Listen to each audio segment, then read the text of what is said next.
What's up, guys? This is my Unit 6 assignment.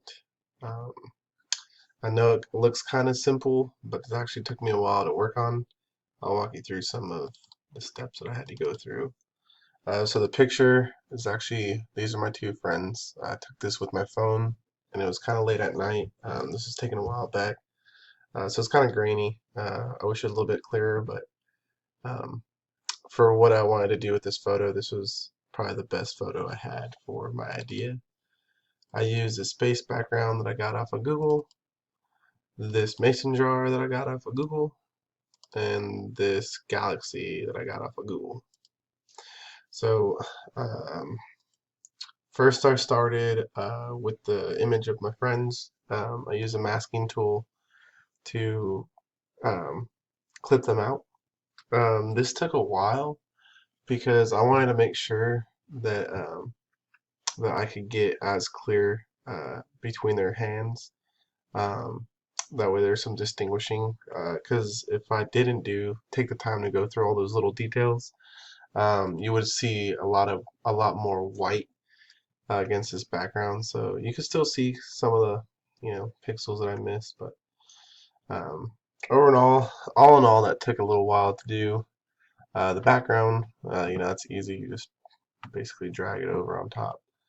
So the next step that I did would be the mason jar. Um, So this one took a while.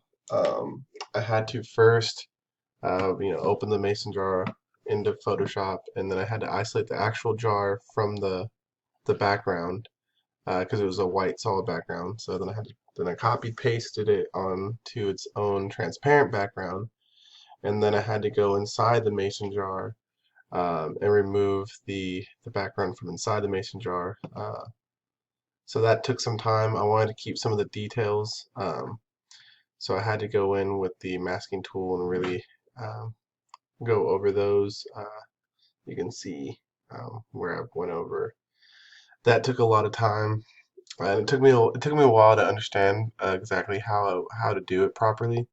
Um, my first attempt, I thought I did it right, and then when I deleted it, everything deleted except for the inside, and I didn't know there was an invert button. So then I had to go, yeah. So that was fun.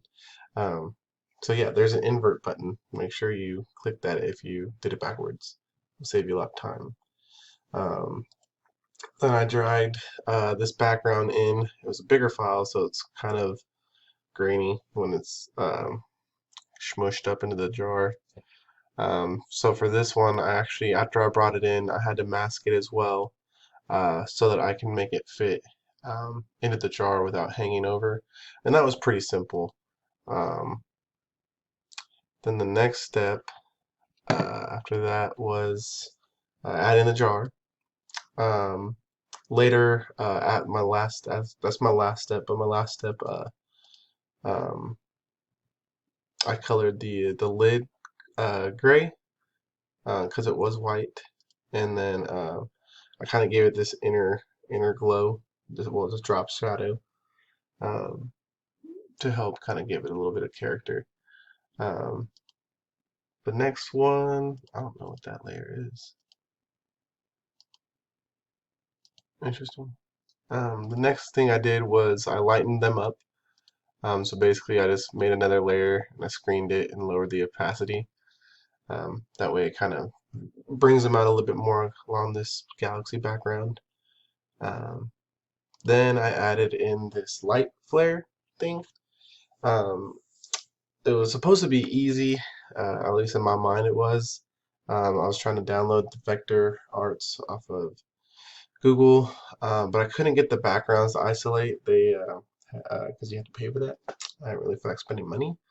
I lost my job due to the virus, but I luckily got another job. I'm working at Amazon now, so that's nice. So what I ended up doing for this is I opened up Photoshop. It's a new window. I basically Googled this how to do it. Did a gradient, did a couple settings, and got this. Messed with the color. I was gonna do yellow, but I decided to go for pink to match the inside of the galaxy here. Um, and looking back, I probably should have stuck with yellow because from the sunset they have yellow in their hair, and I could have probably done like the yellow and maybe done like a drop shadow going that way, or kind of angled it to where it looks like it's like glowing off their face. I don't know. Hindsight, um, it's 2020, I guess. So yeah, I hope y'all enjoy. I can't wait to see what y'all have submitted.